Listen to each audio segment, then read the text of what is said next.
Well, first of all, thank you so much for coming.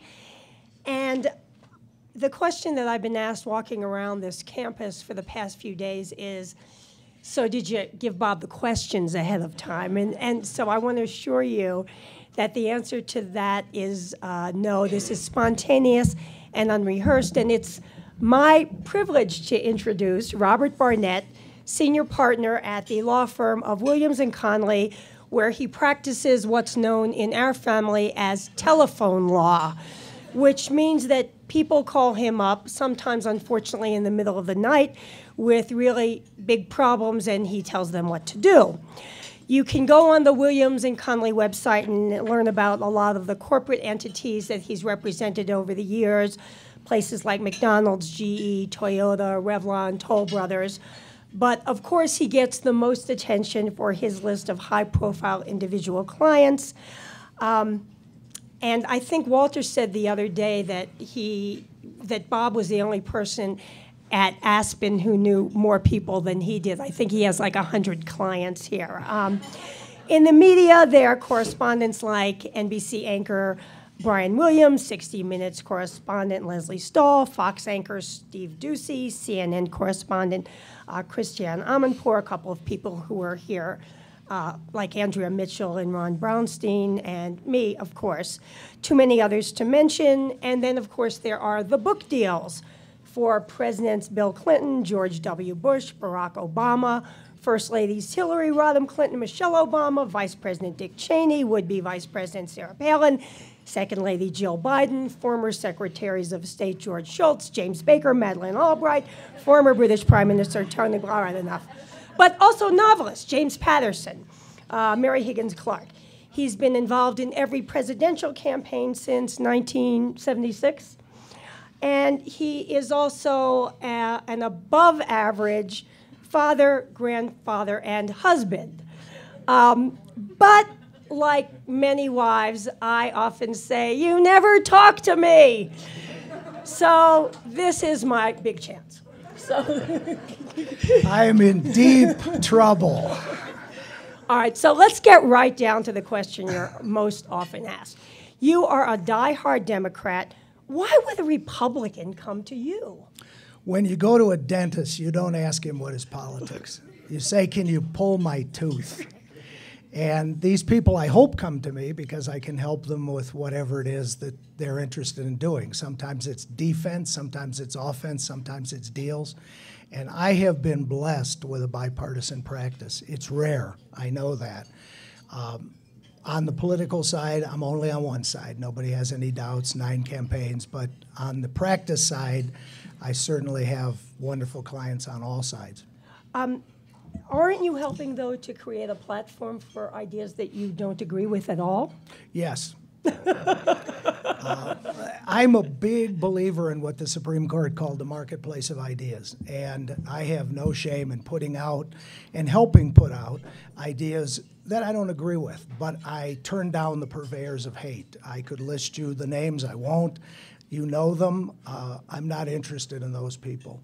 But I am interested in letting people through television, through radio, through books, through magazines, proliferate their ideas. And nothing I like more than sitting down with these Republicans, some of whom Rita named, and debating those ideas, which is kind of a side benefit of the practice and one I really enjoy. Are you sure you don't want to tell us some of the people you've turned down? I will not tell you people because that would breach legal ethics. All right. But we're going to talk more about your participation in practices for political debates, often as a sparring partner for the Democratic candidates. But at one point, you actually played Dick Cheney in practice debates for John Edwards, and then went on to represent Cheney in a book deal. Wasn't that kind of weird? I played Dick Cheney for Edwards, and I played Dick Cheney for Lieberman, and had represented Lynn previously for many years. Dick thought it was hilarious. Lynn didn't think it was so hilarious. But I proceeded to continue to represent her and then ended up representing Mary and Liz, which was the ultimate honor. So I represent the whole family. I obviously took nothing that I knew from my client relationships to the debate practices and wouldn't. There wasn't anything that I knew an event that would be helpful. With people, I've played George Herbert Walker Bush, I've played Dick Cheney, as you mentioned. In '08 was the biggest challenge because I helped prepare Hillary for all 23 primary debates. And as you remember, there were 8, I think at one time 9 candidates. And we didn't want 9 people, frankly, in these very confidential processes. So at one point I was playing Dodd, Richardson, and Obama at the same time. Now talk about blowing your mind, trying to keep their respective positions clear, but we did our best. All right, I'm going to come back to debates in a minute, but I want to talk a little bit more about the book practice, because you worked with Hillary Clinton and Laura Bush on books after their First Lady stints were over, as well as President Clinton and President Bush all writing memoirs. And I was curious about whether or not, like, who worked harder, whether the girls worked harder than the boys, whether you had trouble getting them to make their deadlines. How did that go? Good question, Rita. I want to pay you a compliment for that question. Obviously, I would never pick favorites, but let me comment in this way. Each of those people you named is unique. Each of those people is impressive. Each of those people has a different way. In the context of books, some use collaborators, some write them themselves. Others use researchers. They all have different ways of approaching this. I've actually, I think, done 6 books with Hillary, and of course we have a new one coming next year. I've done 2 with Laura Bush, a memoir and her children's book. The one that I did with Bush 43 was, I think, the ebooks now being in the picture, the biggest selling presidential memoir of all times. Each one did it themselves. Bush 43 told this story on Oprah, so I'm not speaking out of school, which I wouldn't do. He got up every morning, 5, 6 o'clock, and wrote on the computer for 3 hours. And as he said it on Oprah, people didn't expect that, but that's what he did, and wrote a book that sold over 3 million copies.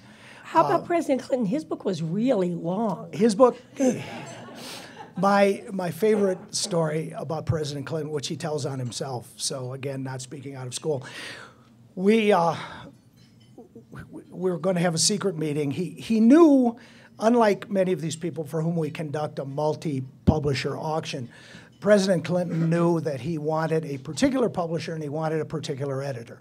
He wanted Knopf, high-quality, prestigious publisher, and he wanted Robert Gottlieb because he had edited Katharine Graham, which President Clinton, and I agree, thinks is one of the best memoirs of all times, won the Pulitzer Prize. If you haven't read it, I recommend it. So we were going to have a meeting in Florida. I think he was playing golf in Coral Gables. And the meeting was supposed to last 45 minutes. It lasted 3.5 hours. The head of Knopf came, Robert Gottlieb came, a great meeting. We worked over the money and we made the deal. The first meeting with Gottlieb, President Clinton proceeded to explain to Robert Gottlieb how you write a book. And Robert Gottlieb said, Bill, because that's what he called him, which I never do and one shouldn't do, Bill, you don't understand, you work for me. Then he turned in the first 100 pages and he said, you don't have to name the grandchild of every person you've ever met. And then he turned in the second 100 pages, and this is off the record, and he said, Bill, are you making this shit up? President Clinton wrote the book himself on yellow pads with help from some great researchers. Turned it in, I think, the day it was due, as I remember. And it was a long book, but it sold, I think, pretty close to 3 million, if not over 3 million copies. Now, there were no ebooks then, so it's kind of like apples and oranges. But it was a fascinating book. I know probably many of you bought it. I'm curious how many of you read it. If you read nothing else, read the early years, because his tale of growing up with Mrs. Kelly, with the lost father, in the context of Arkansas, is an amazing, amazing American story that I truly recommend to you. And if you look, it was so long, Rita, that for the mass market paperback, which is the small paperback as opposed to the so-called trade paperback, which is the same size as the hardcover, we actually split it into 2 volumes, the early years and the White House years, making it more able to for airplane reading. And you could sell 2 books, too. Sell 2 Never books, talks too. about that. Yep. I want to talk a little bit about your growing up, Waukegan, Illinois. Late 1940s, your dad was head of Social Security in the region. Your mom was a housewife known throughout the region for her ability to bake. Most people, though, who've been through Waukegan see kind of a blue-collar, hardworking town that's not too glamorous. But when you talk about it, you make it sound like Oz or Hollywood or Las Vegas. I mean, why? Rita often tells a story about how when we took our daughter Meredith, and several of you know her, I know, who are here today, when we went to Disneyland, she had a great time, and we said, Meredith, did you like Disneyland? And she said, yes, but now I want to see Waukegan.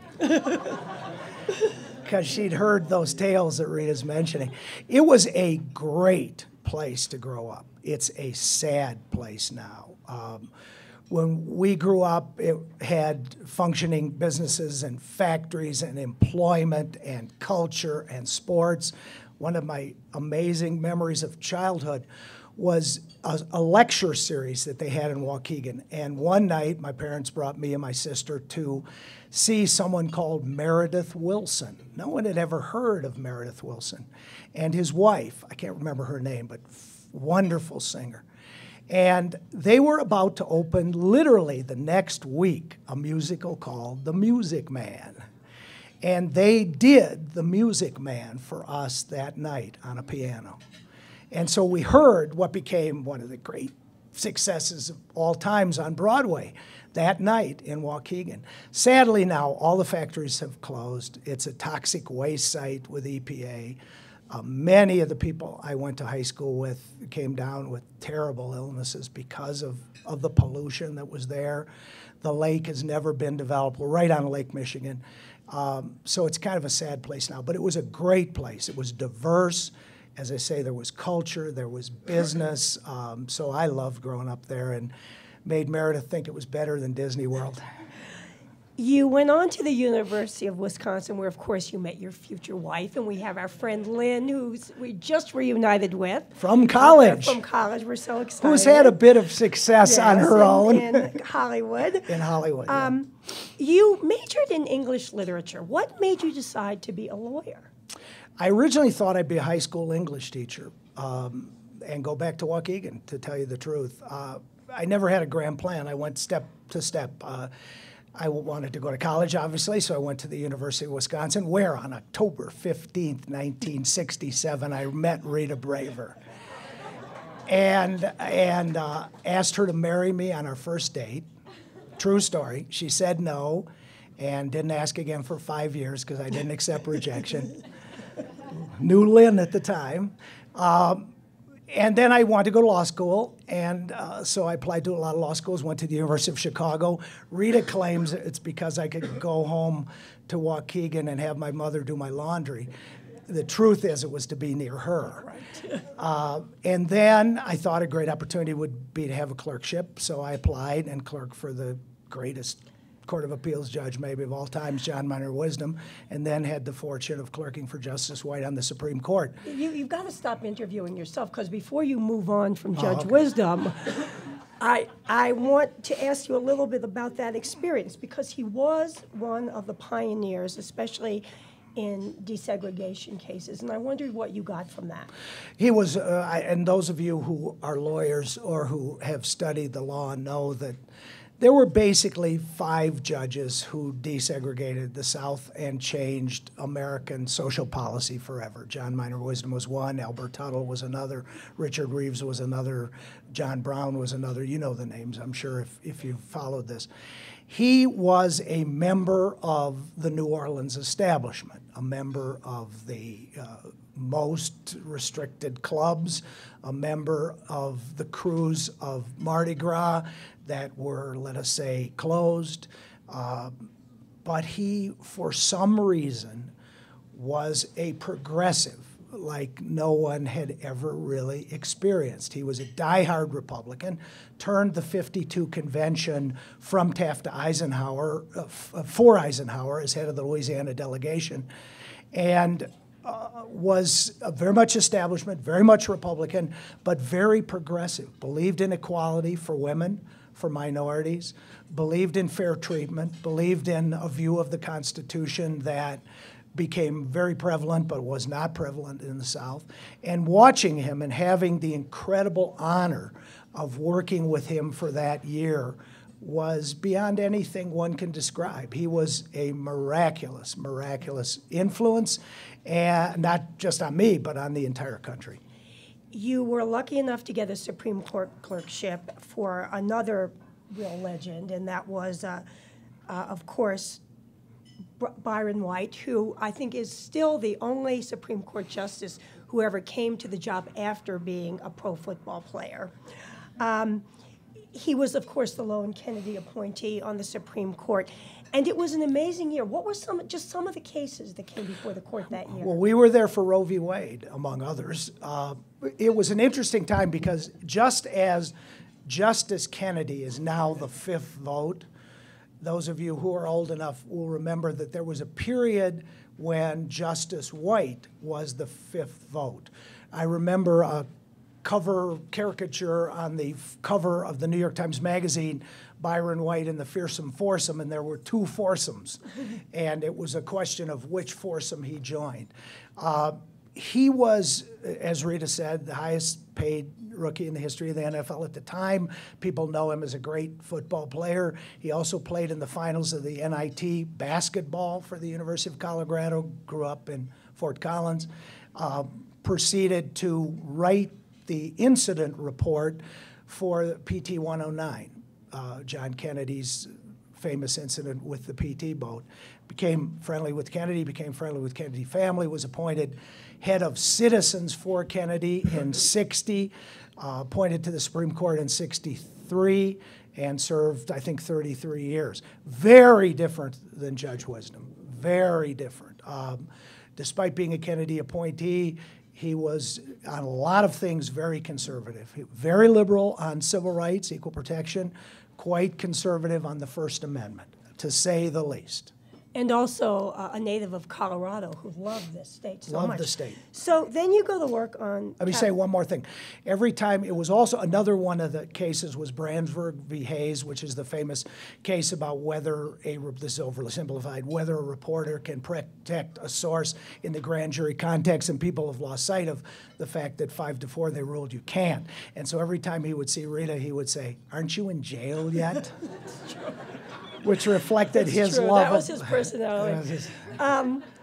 So then you went on to work on Capitol Hill for Walter Mondale, and it just seems like it was such a different place then than it is now. What are your reflections on what's happened? I really wanted to, I had these great experiences in the judicial branch, unprecedented experiences, just wonderful. And I really wanted to work in the legislative branch.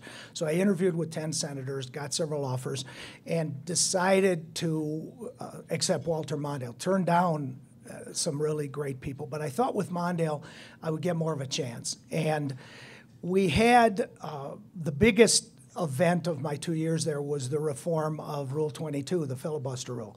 Mondale, with a Republican counterpart, moved it from it was two-thirds of constitutional membership, then it was two-thirds president voting, then it was 3/5 of the constitutional membership. So it in effect went to 60, which is where it is now. We did that fight, which was a remarkable, at the time, fight, just as any change in the filibuster rule is today.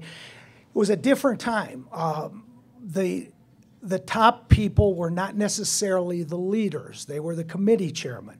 Russell Long, Senator McClellan, and others really ran that place. The leadership was important. Mike Mansfield was the leader, one of the most impressive and powerful leaders in the history of the Senate. But the committee chairmen were very important. But people got along. They did their thing. There was no 24-hour cable. There was no tweets. It was a whole different time. And they fought hard, but then they almost always got together. Not on certain things, certainly not on civil rights until later. But they worked it out.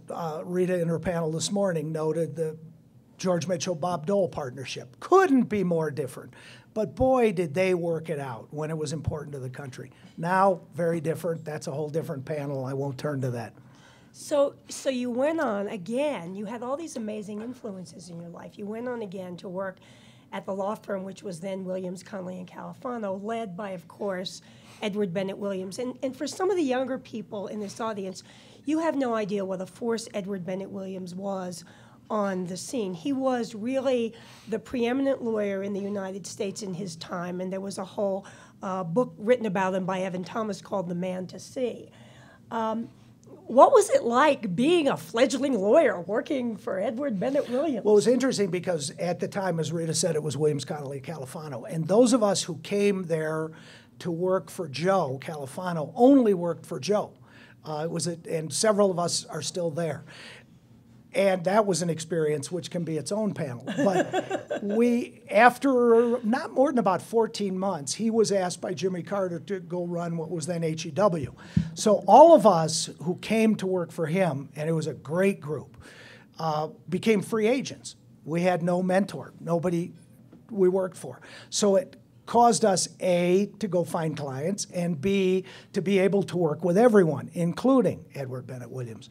I recommend that book to you. That's my second book recommendation. First is Katharine Graham, The Man to See, which a lot of the old-timers call a work of fiction because it isn't always complimentary to Ed, is a wonderful portrait of this guy who was politics, sports, religion, law, I mean, the ultimate Renaissance man. He ran the Redskins, then, of course, bought the Orioles. He was a devout Catholic, went to Mass every morning. He was national treasurer of the Democratic Party, and, of course, was the preeminent lawyer of his generation, winning not only trials, but actually arguing, I think, 7, 8 cases in the U.S. Supreme Court. And watching him taught me a lot. I think people often say to me, why was he so good? Why was he any better than 20 other people who ran law firms? And I think the simple answer is I've never met anyone who was as good at persuasion. What does that mean? That means marshaling your facts. That means knowing your case. That means knowing the other side's case. That means knowing the rebuttal to the other side's case. And he was as good one-on-one, 12-on-1, which is a jury, or 1,000-on-1, or a 10,000-on-1 at the Democratic Convention as anybody I've ever seen. And he had ability. First, he had a great voice. He had a great manner of speaking, and that's not unimportant. But he could put a case together like no one I'd ever seen. I'll tell you one quick anecdote. You may remember the Tavel-Reyes libel suit against the Washington Post, which we lost, not tried by Ed.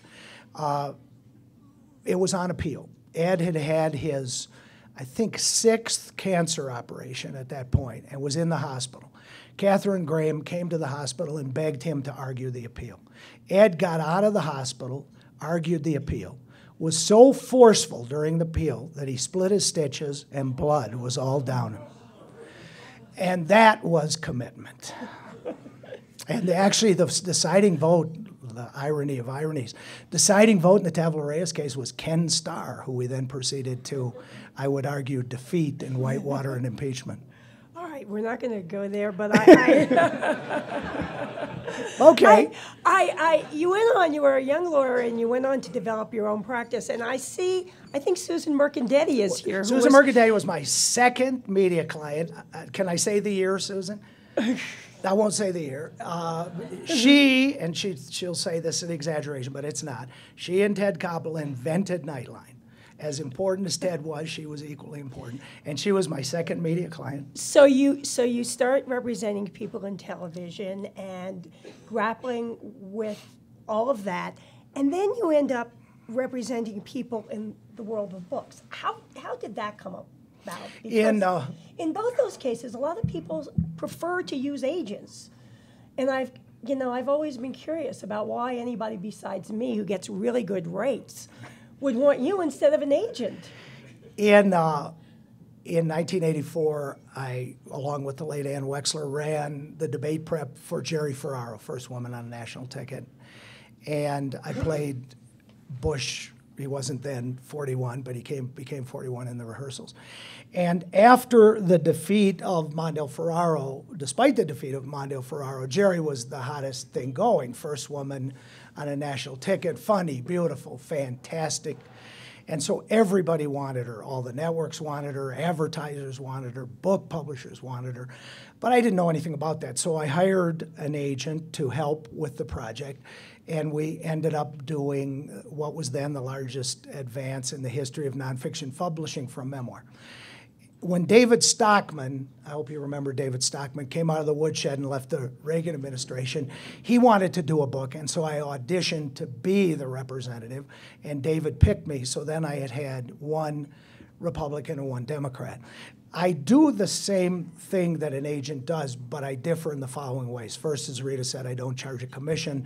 With book publishers, it's 15%. All due respect to anybody here who uses or is an agent, I don't believe I should get 15% of my clients' money.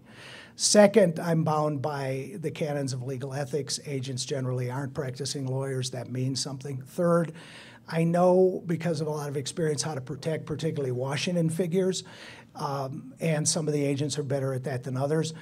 But also, when the client wishes, I do the rollout. So for instance, when a month ago you saw the Amanda Knox rollout, I helped, always along with the publishing people, arrange the Diane Sawyer special, arrange the appearance on GMA, arrange the interview on NPR, arrange the print interview with Susan Page of USA Today. So I do almost a public relations function when the client wishes, and agents don't generally do that. So it's just a different model of doing the work. Do you always know which book is going to be a bestseller? Can you, kind of look at it? Because I know you read the galleys as they're going through, and sometimes you even send comments or suggestions to people, but can you tell when you read something that the rest of the world's going to like it? The first cut is when the proposal comes in, and I probably turn down 100 for every one I take. I don't think I've ever done one over the transom. There are always people I know or people who are referred by other people. I can, not invariably, but I can usually tell at the proposal stage if it's going to work. Happily, of all these really large money deals that I've been fortunate to be associated with, there have been only two that the publisher hasn't made money. Because remember, where it's very hard to earn back the advance, because an advance is earned back by a royalty. Royalty is 15% of the cover price. It takes a lot of sales to earn back an advance. A publisher can make money even if an advance isn't earned back, because the publisher gets the difference between the cost of the ink in the trees and the wholesale cost of Barnes & Noble, and that's a lot more than the 15% royalty. So without earning back the advance, a publisher can make money. I can usually tell if the relationship between the advance and the possibility of the book will result in the publisher making money. Not always, but usually. This could be a whole panel, but do you think the advent of ebooks and people reading them on their electronic readers has to work into the equation, and has that changed things in what you can do for your clients? Publishing is a hurting industry. And I'm now talking about, you all know about magazines, you know about newspapers, that's not my expertise. Book publishing is a hurting industry. We've lost 700 border stores. We've lost 1,000 mall stores. The ebook has destroyed the paperback, because people who used to wait for the low-price paperback now buy the ebook, and so the paperbacks are dying. There's a Department of Justice antitrust suit against all the major publishers, which is now in trial against Apple. And all those things coalesce to make publishing a very challenged industry. Happily, the books I work on, and people think I do more of this than I do, because the ones I do tend to get in the paper. I only do a very few. The ones I do are not hurting and are not troubled, because they're sort of a different level. James Patterson, Daniel Silva, Mary Higgins Clark on the fiction side is very different than a first-time novelist from Vermont. an autobiography of a president or a nonfiction book by Bob Woodward is very different than a first-time or second-time book by a working journalist. So my practice and my clients' perspectives haven't been harmed too much, but it's a very struggling industry. What happens when someone who you really like comes to you and wants to write a book, and you, knowing the publishing landscape, don't think you'll be able to find a good buyer for that? It happens all the time, and it's so painful because it's people I like. People sometimes are good friends, and I always tell them the truth. What happens, the most common phenomenon with respect to this is people who are fantastic and who have great stories, but they wait 10 years, and they're not on MSNBC and Fox and CNN every night. They've gone on to other things. And I know that that book will be a great read, but I also know that no one will buy it because the young people who read and the next generation don't know the historic importance of these people. And what I try to do is explain to them the realities of publishing and turn them down in the most professional way I can. But it's very painful, and it literally happens a half dozen times a week. And what I try to do is I help them understand academic publishing, which I don't work in, which is an option. I help them understand self-publishing, which obviously I don't work in, which is an option. Ebook, original ebook, which I don't do, which is an option. So I try to help them constructively, particularly if they're friends and people I admire, but I don't take them on unless I think I can succeed. And one other question on publishing, and that is, do you ever get, the early galley from somebody who you thought could write a really great book, and then you get that sinking feeling that the book is not what you hoped it would be? It usually doesn't happen at the galley stage. It happens at the manuscript stage. My role in that regard is different. There are certain of my clients who send me the book and ask me to actually edit it, not commas and words, but make substantive suggestions. I love doing that, and when they accept them, I'm thrilled. Others don't show it to me till, like Bob Woodward, because he writes about, I don't take any Obama books, I don't take any Clinton books, the exception being Bob, who I've represented for 25, 30 years. And he does not literally show me the book till after it's in the store, purposely. I don't want to know what's in it. I certainly don't want to be involved in the editing of it. Others show me at an early stage, and I try to be constructive on organization, on content, on what's missing. I've done this enough that I think I'm a reasonably discerning reader, and I try to help in that regard. So it varies. George Will doesn't need me to edit his stuff. And so there are people who are professional writers who do this, and they don't care what I think, nor should they. There are others who do it the first time and are very nervous about it and very much want it to be well done. They often send it to their closest advisors and confidants. They often send it to me. I try to give constructive criticism. If it's really bad, and that happens, I do my best to make it good. I'm going to turn now back to this sideline, this odd sideline you have. At least I think it's odd because it takes you away for weeks at a time, and that is working on political debates. Your first, well, you have a lot of big ones you worked with. Just tick off the people who you... First one I did was preparing Walter Mondale for, you remember there were debates in 60, and then nothing happened for 16 years. And then in 76, there was to be presidential debates and one vice presidential debate. First time in history there weren't any vice presidential debates in 60. So I was part of the team that helped prepare Walter Mondale for the debate with Bob Dole. You remember that's the famous Democrat Wars debate and other things. Then in 80, I was on the team that was going to prepare Mondale for the VP debate, but it got canceled for reasons I've never figured out. In 84, as I mentioned, I helped run the team that prepared Jerry Ferraro, played Bush in the rehearsals. 88, helped prepare Dukakis, played Bush in rehearsals. 92, had the experience of my life, playing Bush in the rehearsals with Bill Clinton, practiced debated probably 20 times. Mike Sinar, the late congressman from Oklahoma, played Ross Perot. You remember it was a three-way. We flew around the country, and it was different than it is now, where we have a debate camp, and you land for a week, and you prep, and then you do the debate. In 92, we just flew around the country, and we went to a hotel, and our advance team set up podiums and lights and replicated the scene, and we practiced. And we had, as I say, 20-some full-length practice debates.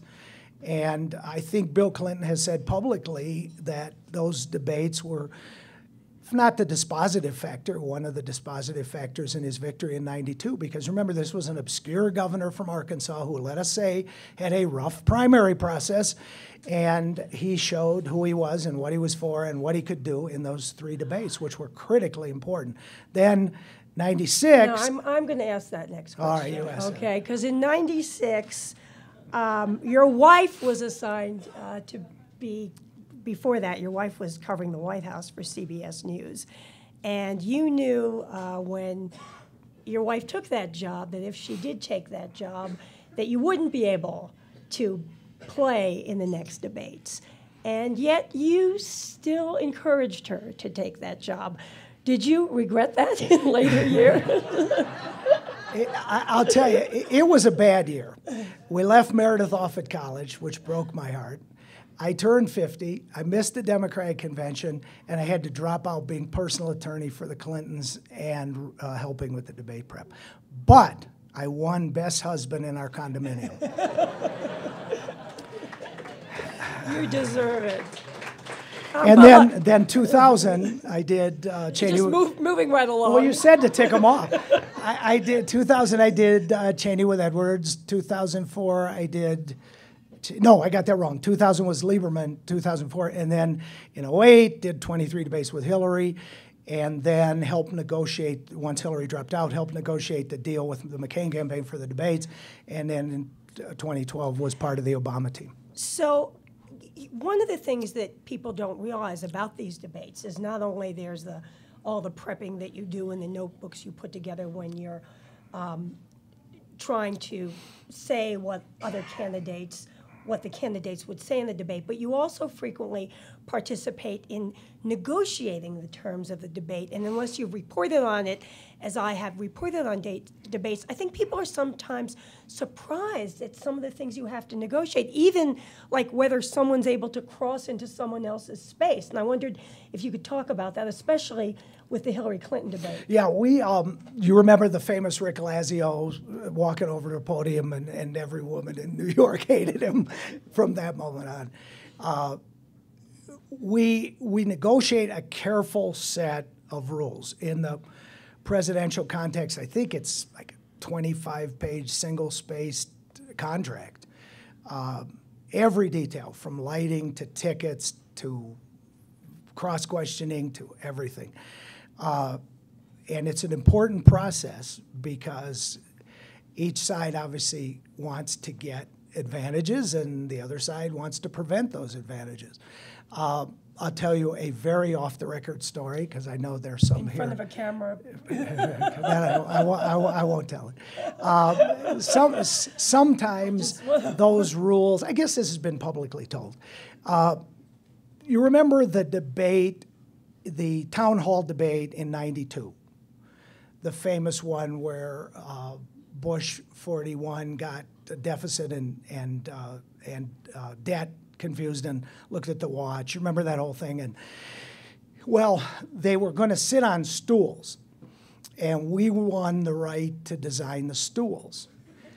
And if you look at the stools, it's too tall for Perot, it's too short for Bush, and it's perfect for Bill Clinton. Now, how the hell did that happen? So these negotiations are important, but the Hillary thing is interesting because we had, people don't realize this, but she had never, before that first Senate debate, engaged in a political debate. People think of her as full-blown political expert. She had never debated. She's spoken, obviously. And so the prep process was really, and she would admit this and has admitted this, really starting from scratch, not with substance, because my goodness, she knows her substance, but how to do it, how to take what is really a 10-minute answer and make it a 90-second answer, how to address your opponent, how to get in questions without asking them, how to deal with the cameras. I mean, there's a whole science to this. And we anticipated, and it sounds immodest, but it wasn't me. One of our team anticipated the fact that Lazio may present her with something to sign. It's lost in my ever-aging mind now. I think it was a pledge not to accept certain kind of contributions or something. I don't remember exactly what it was. But we prepared for it, and we rehearsed it. We actually rehearsed. I was playing Lazio in the rehearsals and came over, handed her the thing. We carefully staged how you hold him by the elbow, how you address him, how you deal with your podium, where you go. And he fell right into the trap. And the thing about Hillary Clinton, for whom I am a high admirer, all of you who know me know that, she didn't need it. She would have done just fine. But it was great. It is great when you can anticipate the moves, the substance, the questions, the rebuttals, and it really helps. But the rules are a critical part, and I've done that on several occasions too. So since we're on the subject of Hillary Clinton, what's your bet on whether she'll run for the White House? I, of all people, will never answer that question. I'll say this. I hope she will, because I think she would be a great president. But more than that, I want what's best for her, because first, she's my friend. And if it's best not to run, that's fine. If it's best to run, hallelujah. I'll be there helping in any way. But we'll see. But I won't answer the substantive question. And I want to open for questions in a minute, but I really wanted to, thinking about this career and thinking about your career as I've had a chance to do, I wonder what you have to say to aspiring young lawyers, because honestly, like a lot of other careers, the practice of law doesn't look like it's someplace that holds a great future, except maybe for people at the very, if you're the editor of the Law Review at Harvard or Yale or Chicago, maybe that means good things for you. But we just read about the incredible shrinking legal profession. And what are your thoughts about that? Could someone have a career like yours in the future? I've been blessed with a unique and diverse practice that I am so grateful for. I've been very lucky, and I don't think recreating my particular practice would be easy. I think if I were a regular lawyer at a regular mega firm, I would have been out of the law long ago. We have at Williams and Connolly a very unique model. We practice all over the world. We have one office. Everybody's in the one office. We have no laterals. We've taken one lateral in 25 years. For people who don't know what that is. That's hiring buying a firm or hiring a senior person. Everybody in our firm is homegrown. Started as an associate, worked their way up. So it's a unique place. I guess I would say to someone contemplating law school or a law practice the following. First, don't go do pre-law. No one yet knows what that is. Colleges advertise it, but I don't know what it is. Go learn Shakespeare. Go take art history. Learn to write. Learn to speak. Don't say like and you know every other word. I hate that. If you come into an interview at our firm and you do that, you're gone. So get a basic, good education. The smartest guys and gals in, we didn't have many gals in, sadly, in our law class were music majors. So get the basics. Legal education is great. You can take it to corporate, you can take it to law practice, you can take it to NGO, you can take it to government, you can take it to business. I mean, there's so many things you can do with it. Well, a good legal education teaches you how to think in a certain way, teaches you how to write. Those are valuable skills. You don't have to go to a law firm. Sadly, law firm jobs are few and far between, and the work of people in law firms, happily not in ours, can be drudgery. We hire, I think I could have these wrong, 25 summer associates. I'll bet we get 6,000 applications. And these are amazing young people. I meet with them, I talk to them every summer, superstars. We have had pass through our firm Elena Kagan, Justice of the U.S. Supreme Court, the general counsels of General Electric, of Sony, of most of the world's greatest corporations. A lot of people come, get an experience, and go do something else, which is fine with us because we have 3-4 years of Elena Kagan. That is a blessing. She worked on my cases. I loved it. Now she's a Supreme Court justice. So we have a unique model. I've had a unique practice I am deeply grateful for. I do not take for granted, and I will never leave.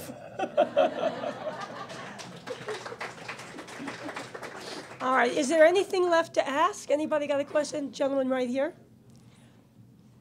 I'm scared of some of these clients in the room. Yeah, really. Got to start discussing billing rates or something. I'm not a client. I'm a friend of some of your partners. Yes, I know. One of the things I think all of us in Washington knew about Edward Bennett Williams was that he had a practice of taking on the most difficult clients to defend, the clients who had the worst reputations, faced the biggest problems. Jimmy Hoffa, for example. Were you involved in any of those cases? Ed started out for many years until I think mid-'70s. It was the law offices of Edward Bennett Williams. There were no partners except Ed. Everybody worked for Ed. By the time I got there, as Rita said, it was Williams, Connolly, California, so it was a different model. Ed started out doing everything from streetcar accidents to the mob. Ed represented Vito Genovese, Frank Costello, the godfather of godfathers.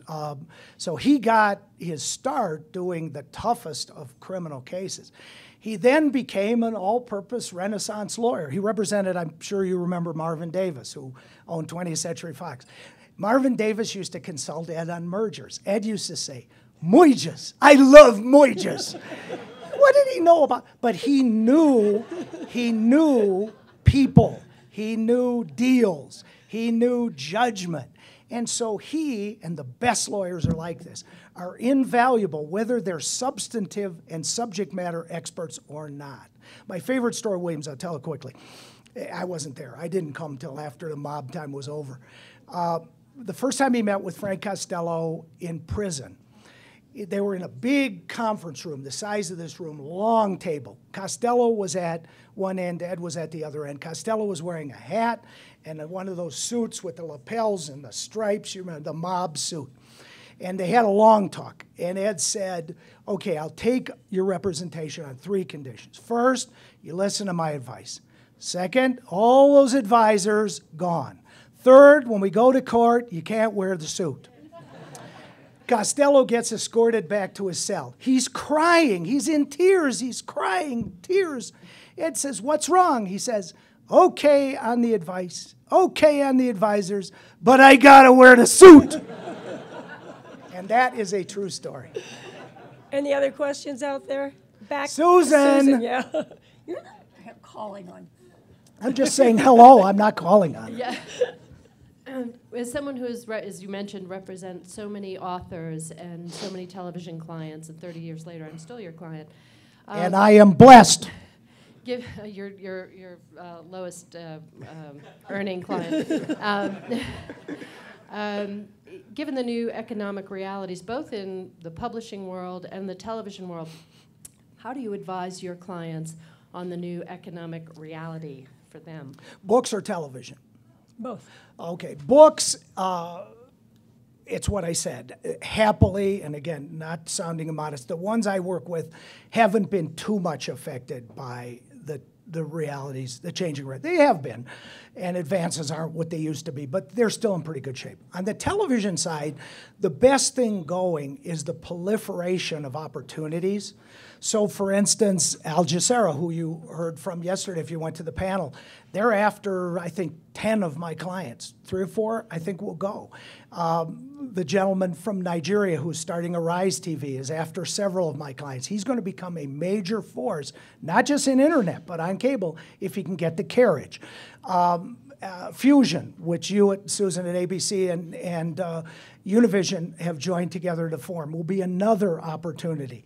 There's also Jeff Zucker coming to CNN has changed, not in the way Roone Arledge did when he came to ABC, but in a big way the realities of television, because he's looking to start new programs and to put new people on the air.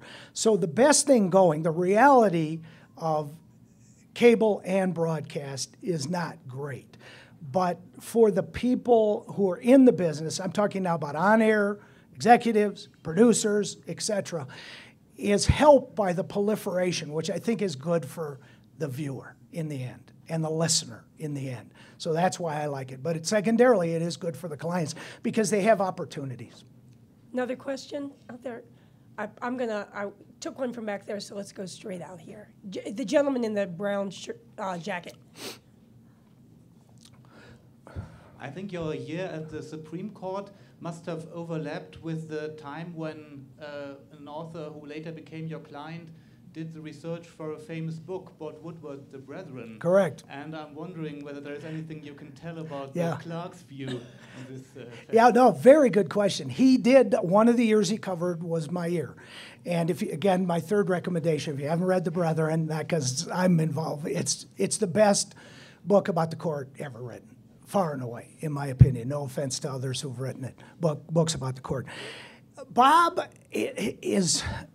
I've talked about Edward Ben Williams' skills. Bob's skill, and actually his wife Elsa Walsh, who's also a journalist, has the same skill. Interestingly, they married.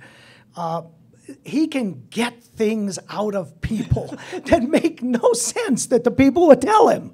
And he has a way, and it's his Midwest manner, it's his intelligence, it's his pointed questioning. He is a premier inquisitor. And so many of us, with the permission of our justices, met with him, and we were pledged to confidentiality. You know, it's as solemn as the lawyer-client privilege is the clerk-justice privilege. And we sort of talked about process and stuff. And years later, I was proudly saying at a party or something, I told Woodward nothing. So he goes back, because he keeps everything, and he had his interview memo. And he showed me how he took the totally innocuous things I said, and by the way, my wife is good at this too, and triangulated them with what others said and put together things that I never told him, but he was able to figure out by the way he investigates.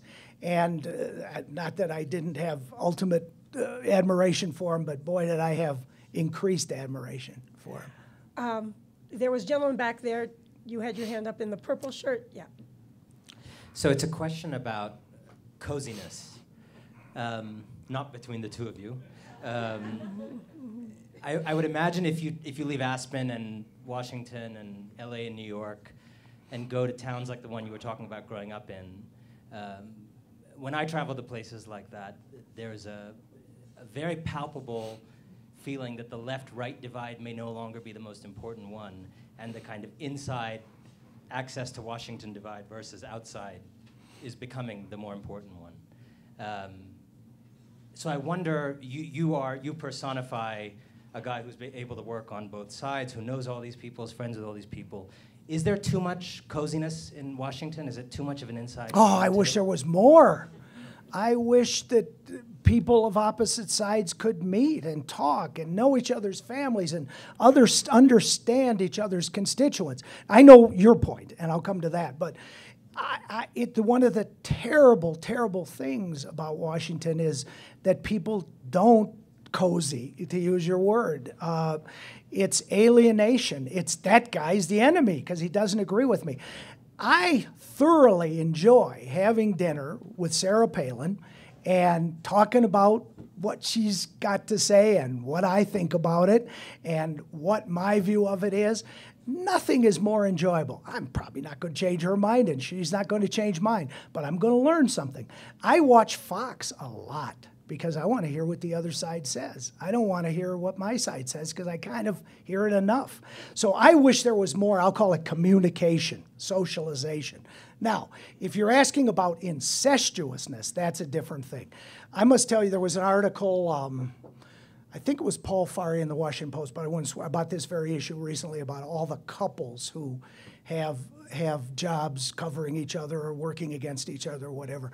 And I must say, I think I knew every one of them, and I have never seen a betrayal. Rita and I have a who gets there first rule. Whoever gets there first gets it. If she gets there, I don't work on it. If I get there, she doesn't cover it. Now, she doesn't cover daily stuff anymore because she's on CBS Sunday Morning, which is more magazine show-like, so it's not a problem. But most people are honest. Most people take their ethics seriously. Most people do not betray their employers. And so I don't worry about that a whole lot, but it is a perception. and perceptions become realities in the minds of people, and people in Washington can probably do a better job of dispensing with those perceptions. But I wish people got along more. I wish they talked more, because I've said so many times to my rabid Democratic Party friends, you know, if you got to know X, you would like him or her. And they say, no, no, no. But then I've had the experience, and I won't use names, of getting that person and X together, and they end up really having an interesting time. And I wish there was more of that. And I try to facilitate it whenever I can. Do we have another question? There was another gentleman right there. Yes, sir. Thank you. Mr. Barnett, could you give us your perspective of the 2012 presidential debates, and especially the first debate, where the president was thought to have underperformed? I've not spoken publicly about it. What the president has said, well, let me give my analysis of it. The president has said he didn't have a great night, you know, and that became obvious. I've been through and watched, sometimes from being involved, sometimes from afar, the phenomenon of the incumbent second-term debate. We've seen it.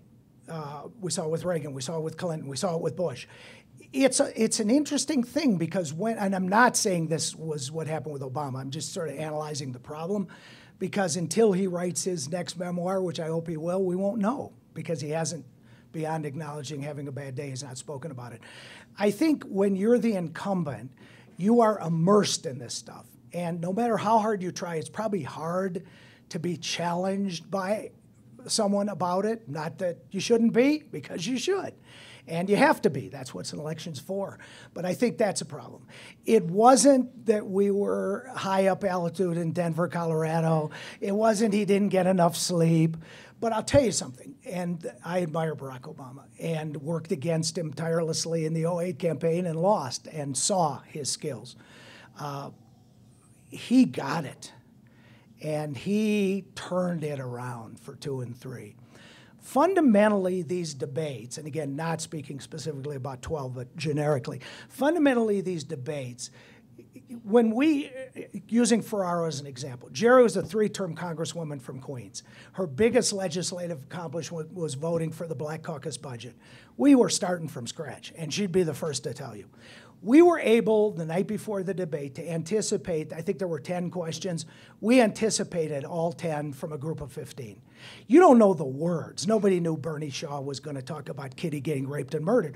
But we had practiced the death penalty answer at Bates College 2 nights before in a speech. So you can know what's coming. You can have somewhat prepared, not so much answers, but points to make.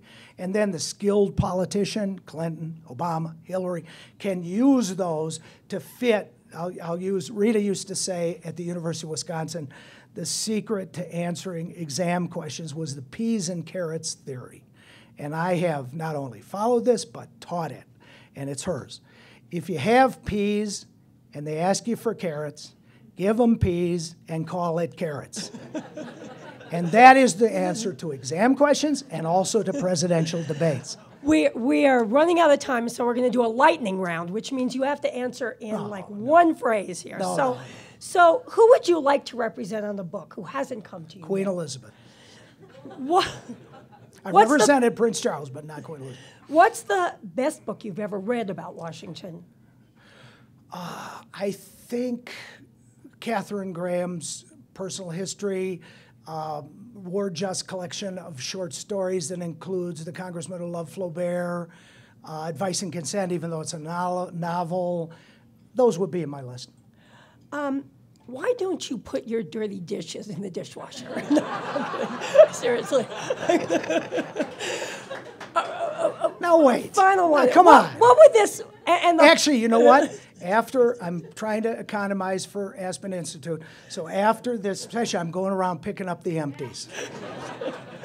And finally, what would this audience be surprised to know about you that they don't know? How much I love my wife. With that.